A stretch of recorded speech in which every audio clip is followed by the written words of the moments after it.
pertanyaan dari wartawan mengenai menteri boleh kampanye atau tidak. Saya sampaikan ketentuan dari aturan perundang-undangan.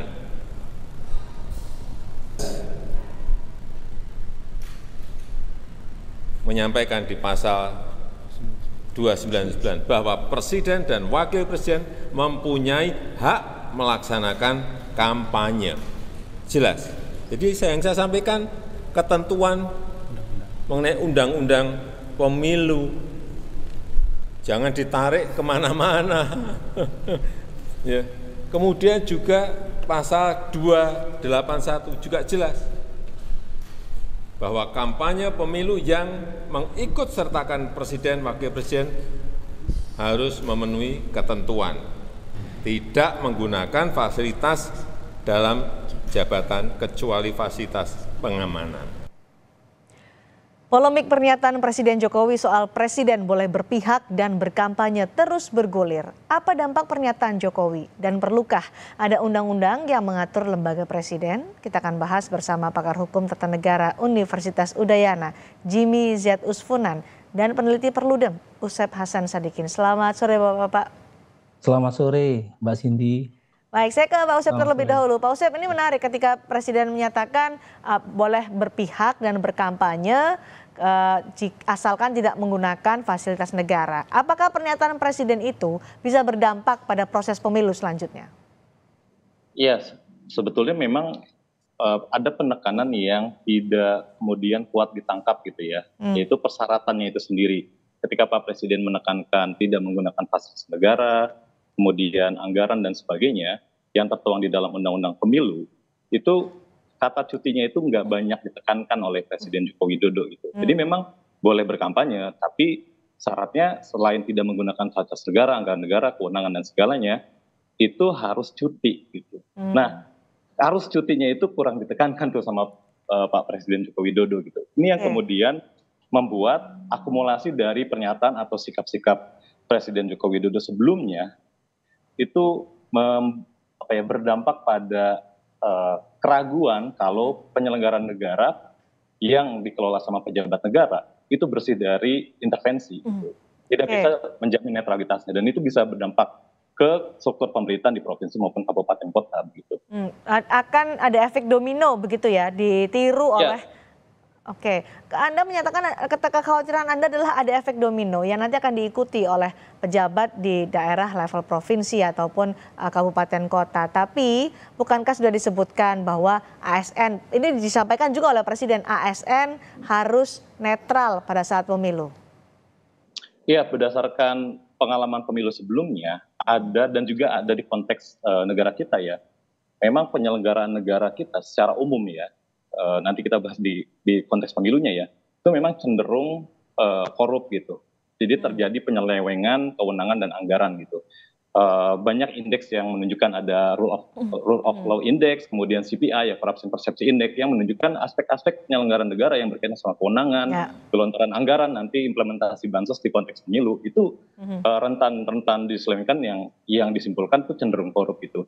Nah, di pemilu 2019 kita menemukan ada lonjakan pemilih gitu ya, dari 69% di 2014 itu meningkat ketika ada petahana jadi 82% gitu ya peserta. Lalu di pandemi ya, Kompas mensurvei kalau warga itu sebagai pemilih lebih dari 50% tidak mau memilih di konteks pandemi. Tapi kenyataannya tuh partisipasi pandemi itu ada di 75% pengguna suara yang diduga ini bansos gitu. Lalu catatan Bawaslu sebetulnya sudah menunjukkan sulit melakukan penegakan hukum di konteks netralitas ASN kan yang cederai karena sulitnya menemukan bukti-bukti yang bisa membuktikan kemudian bisa ditindaklanjuti ke penegakan hukum baik itu pelanggaran administrasi maupun pidana di dalam penyelewengan anggaran atau kewenangan pejabat negara dan ASN begitu. Jadi konflik kepentingan itu sangat sulit untuk dihindari. Iya. Oke. Begitu. Baik. Pak Jimmy, kan Presiden menyatakan bahwa berdasarkan Undang-Undang Pemilu, Undang-Undang itu mengizinkan Presiden berpihak atau ikut kampanye. Bagaimana Anda memaknai klarifikasi dari Presiden soal pernyataan sebelumnya yang disampaikan di Halim Perdana Kusuma? Ya, Mbak Cindy. Jadi kalau kita lihat dalam konteks Presiden, apa yang menjadi pernyataan Presiden itu Yang menjadi persoalan adalah kedudukan presiden sebagai kepala pemerintahan dan kepala negara. Ketika bicara presiden sebagai kepala pemerintahan, maka itu ada kelembagaan di bawah dari presiden, baik itu kementerian, aparatur sipil negara, kemudian lembaga pemerintahan non kementerian, lembaga non struktural yang dekat dengan presiden, belum lagi aparatur negara termasuk aparatur penegak hukum. Nah, artinya dalam konteks ini ketika memang di dalam pasal 281 Undang-Undang Pemilu itu memberikan dalam tanda kutip ya keleluasaan bagi presiden dan termasuk pasal 299, tapi bukan berarti itu adalah kekuasaan aktif yang boleh dilakukan oleh presiden itu sewaktu-waktu. Kalau kita membaca pasal 281 itu kan itu menekankan pada frase diikut sertakan. Nah, ketika bicara soal diikut sertakan berarti kan ini pasif. Presiden tidak bisa aktif, tapi dia pasif ketika kemudian diajak sebagai anggota partai politik. Contohnya seperti apa supaya kita punya gambaran presiden aktif atau tidak aktif dalam ketika berkampanye? Iya, artinya dalam konteks aktif dan pasif ini kan sebenarnya ini berkaitan dengan persoalan bagaimana caranya presiden ini bisa membedakan kapan presiden ini menggunakan kedudukannya sebagai presiden dan kapan kedudukannya sebagai anggota atau dari tim kampanye itu. Nah, ini kan ruang abu-abu yang memang sampai saat ini itu belum terlalu jelas.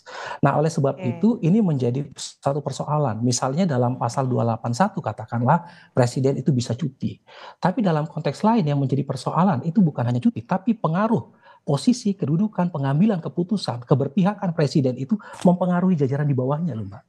Apalagi dalam konteks presiden sebagai kepala pemerintahan tadi saya sebutkan beberapa kelembagaan negara, terus presiden sebagai kepala negara ini juga berkaitan dengan pertahanan keamanan. Nah, bagaimana caranya kemudian posisi presiden ketika ini berpihak dan melakukan kampanye dan memberikan satu posisi tertentu, bagaimana caranya mencegah untuk aparatur di bawahnya tidak dalam tanda kutip mencari muka. Bahwa ini loh, saya sudah berpihak, saya sudah melakukan hal yang sama loh dengan pimpinan. Ini yang menjadi persoalan yang harus dihentikan, ini yang menjadi persoalan yang sangat sulit karena ini adalah merupakan ruang abu-abu. Dan itu sangat mungkin terjadi. Dan itu sangat mungkin terjadi, Mbak Cindy. Apalagi kalau kita lihat, misalnya dalam konteks ketemuan dari Inspektorat Kementerian Dalam Negeri. Di akhir Desember lalu 2023 itu ada 59 PJ itu kena raport merah. Dan itu dikarenakan ketidaknetralan. Artinya sebelum adanya pernyataan itu saja sudah ada persoalan ketidaknetralan. Apalagi kemudian ini sudah ada pernyataan. Dan ini bayangkan dalam konteks ini, apalagi kita lihat dalam peraturan perundang-undangan PJ itu kan punya masa waktu 1 tahun dan bisa dievaluasi atau bisa dievaluasi berdasarkan satu penilaian. Nah, ini juga ruang yang kemudian menjadi salah satu efek domino yang bisa saja akhirnya ini menyebabkan persoalan stabilitas dari negara, khususnya stabilitas dari penyelenggaraan pemerintahan itu bisa menjadi masalah di situ.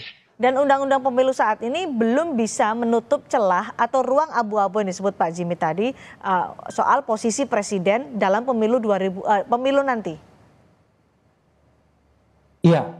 Jadi kalau kita bisa memetakan antara pasal 281, kemudian pasal 299 dan 301 sampai 301, dan juga pasal 283 dan juga pasal 283 dan 284, itu ada 3 klasifikasi, Mbak Cindy. Pertama, hak presiden untuk diikut sertakan dalam konteks kampanye, artinya presiden ini pasif ketika dia adalah sebagai anggota partai politik, dia ikut tapi kemudian bukan terus-menerus karena dia punya tanggung jawab sebagai presiden, sebagai kepala pemerintahan, kepala negara yang tidak boleh berhenti pemerintahan itu. Yang kedua, kalau kita melihat di dalam pasal 299 sampai 301 Undang-Undang Pemilu, itu bicara soal satu kesatuan. Jadi presiden dan wakil presiden punya hak melaksanakan kampanye. Tapi ingat, dalam pasal 300 Undang-Undang Pemilu, itu ada memperhatikan keberlangsungan tugas penyelenggaraan pemerintah daerah, dan pasal 301 ketika presiden dan wakil presiden itu ditetapkan oleh KPU sebagai calon presiden dan calon wakil presiden. Artinya, dalam konteks ini, hak presiden diikut sertakan, hak presiden berkampanye untuk dirinya, dan kemudian dalam pasal 283 itu soal larangan bagaimana ketidakberpihakan presiden dalam kaitannya dengan tidak terlalu memunculkan keberpihakan supaya menguntungkan salah satu, karena ini berkaitan dengan apa yang menjadi etika pemerintahan dan etika politik itu sendiri. Oke, Pak Usep, apakah Anda juga melihat ini bahwa ada kelemahan atau celah dari undang-undang pemilu sehingga bisa berpotensi pada konflik kepentingan, dan apakah perlu ada aturan baru untuk mengaturnya?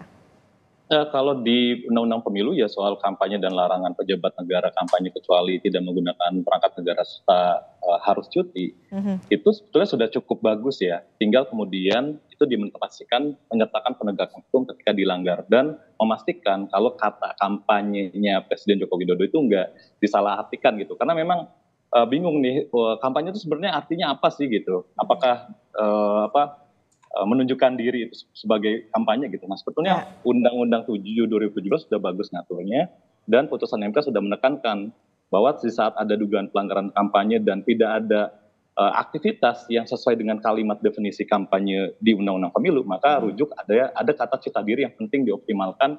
Jangan-jangan itu memang pelanggaran kampanye yang menyertakan fasilitas negara serta tidak ada aksi cuti di situ bagi pejabat negara. Nah, menurut saya juga sosok Presiden Joko Widodo itu penting untuk jadi pelajaran membandingkan sosok Presiden Joko Widodo di konteks pemilu 2019 di mana dirinya itu sebagai kepala negara, kepala pemerintahan sekaligus sebagai peserta pemilu presiden di pemilu 2019 gitu.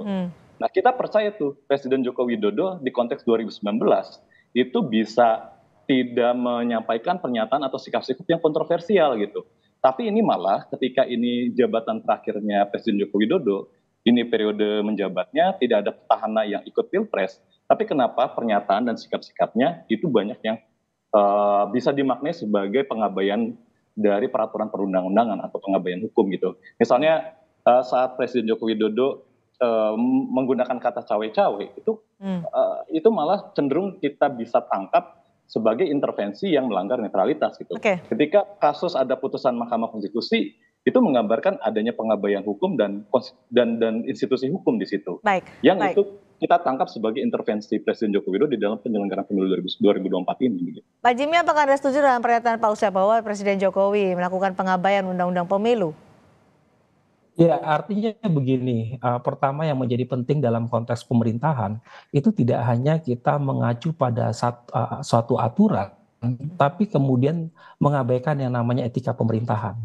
Karena kalau kita lihat dalam konteks bagaimana sejarah bangsa ini dengan ketetapan MPR nomor 6 tahun 2001, itu menjelaskan bagaimana seorang presiden atau kemudian pemimpin negara itu harus menunjukkan keteladanan dalam sikap dan perilaku sebagai pemimpin dari tokoh bangsa.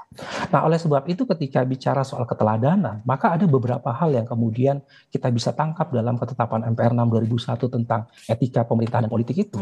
Yang pertama itu soal harus mendahulukan kepentingan bersama daripada kepentingan pribadi dan golongan.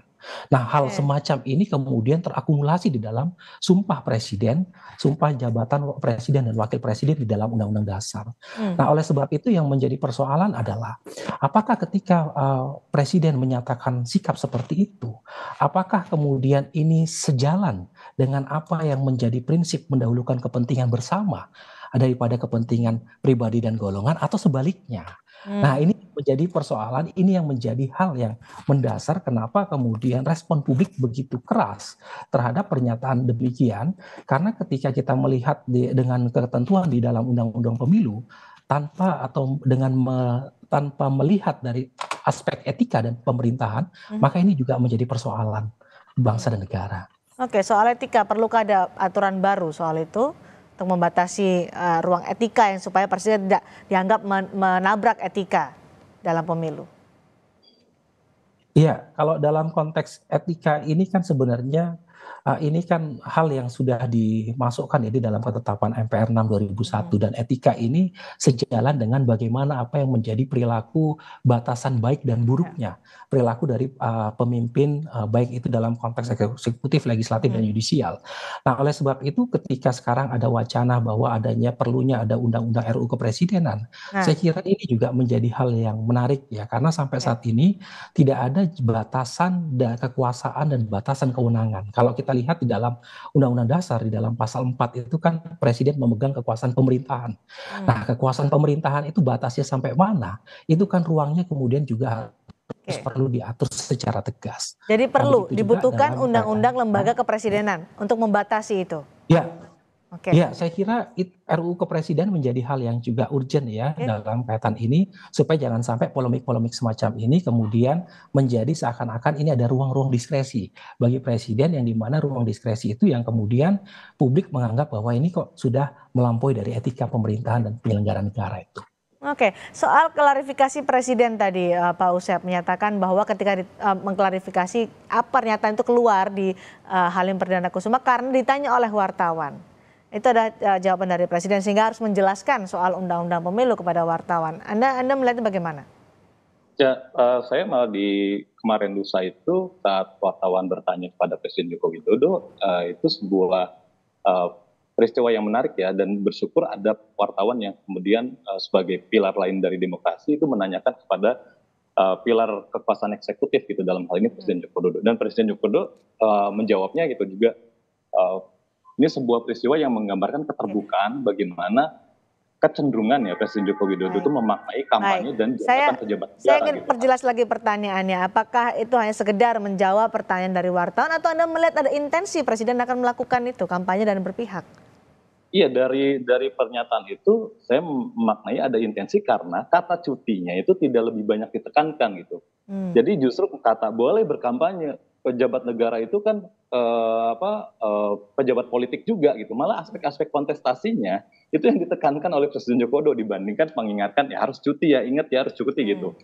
Itu sih yang kemudian kita bisa menangkap ada indikasi keberpihakan yang kuat yang kemudian kita jadi ragu jaminan netralitas penyelenggaraan negara ini. Itu satu ya.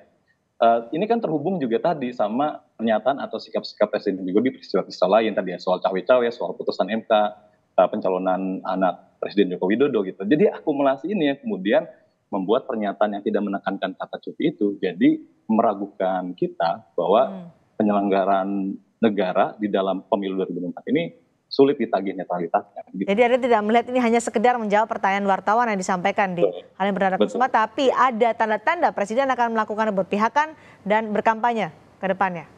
Iya, saya tadi ya, sosok Presiden Joko Widodo ini penting menjadi pembelajaran kita di dua konteks. Konteks pemilu 2019 yang Presiden Joko Widodo itu percaya diri gitu ya, sebagai kepala negara, kepala pemerintahan, memastikan penyelenggaraan pemilu itu bagus. Tapi di sini kok kayak tidak percaya diri gitu dengan posisi kepala negara dan kepala pemerintahannya. Malah jangan-jangan ini kekhawatiran untuk target-target pemenangan tertentu yang tidak tercapai, misalnya satu putaran atau partai tertentu yang bisa lolos ambang batas 4% di DPR gitu.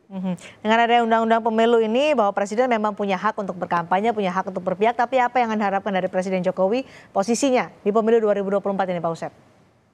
Ya tadi, saya berharap Presiden Joko Widodo itu sebagaimana di pemilu sebelumnya, di mana justru saat dirinya itu sekaligus menjadi peserta pemilu, malah bisa membuat kepercayaan publik bahwa penyelenggaraan pemilu bisa jurdil, luber, netral, bersih, dijamin kesetaraannya dalam kontestasi dan jujur adil begitu. Netralitasnya harus terjaga. Baik, terima kasih.